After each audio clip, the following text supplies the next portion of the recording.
Hi everybody and welcome back to the HardReset.Info channel.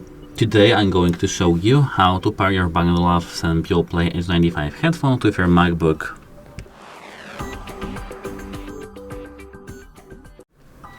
At first we need to click this Bluetooth button at the top of our screen and click Bluetooth settings. Now we have to enter the Bluetooth pairing mode. To do so we have to turn off our headphones, then hold the switch to Bluetooth for around 4 seconds. Then in our devices list we will see connect here Beoplay H95. We have to hover them and then click connect. Well, now we have to just wait a moment, for example, I don't know, 10 seconds at least. As I remember, MacBooks sometimes do have a problem with pairing two devices that are not Apple devices. As you can see, I don't know why our headphones disappeared for a moment.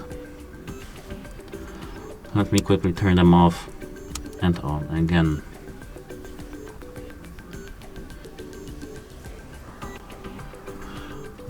If we can't see our headphones, we can disable Bluetooth and enable it back again. Beoplay H95. Hover, click connect. And now we are connected. That's it. Hope it helps you and goodbye.